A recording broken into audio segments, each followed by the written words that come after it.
This man has a strange disease. Every night at 12 o'clock, he would wake up in the body of a stranger. Sometimes it's a handsome man, sometimes it's a beautiful woman, and sometimes even Spider-Man's best friend. He named himself Jack, for as long as he can remember. He's been living in different people's bodies. At the moment of possession, he will read all of the host's memories and help him through the day, and then secretly leave a photo as a remembrance. On this day, Jack possessed an asshole's body, although he was not very good looking, but he had a beautiful girlfriend. When he met Annie, Jack had a strange feeling for this girl. He gently pulled her hair up around her ears. Why are you looking at me like that?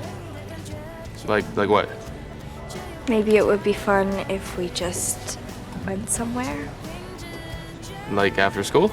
Or even now. Is that something we do?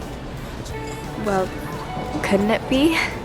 Annie didn't expect her boyfriend to go along with it uncharacteristically. They sang the girl's favorite song in the car together. They went to the aquarium. Her boyfriend had never cared for her like that before. At that moment, Annie felt so happy. The distance between the two of them had gradually grown closer. Annie couldn't help but tell him about her problems with her father. He comforted her gently and told her, "You have a beautiful smile." Annie was so happy to be sent home by her boyfriend. She thought it was the happiest day of her life.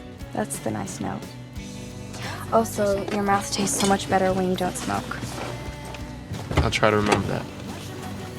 But the next day, Annie found her boyfriend smoking cigarettes as usual. Annie was very disappointed. Then a new transfer student wanted to make friends with Annie. Annie agreed to be her friend, but she didn't expect it. This transfer student was Jack. Her boyfriend came up to her in lab class. He didn't remember anything about yesterday's date, and he complained that because he and Annie skipped class yesterday, he didn't get a lot of homework done. Annie got a little upset. Jack scolded the boy, and then he gently pulled Annie's hair up. Jack's gesture made Annie a little embarrassed, so she left the lab. The next day, Annie went to the bar with her boyfriend. She still tried to remind him of their date, so she played the song they sang in the car, but he didn't respond. Instead, a boy danced to the music. It was obvious that he was Jack. At his invitation, Annie danced with him. Then they got to talking. He pulled the girl's hair up again.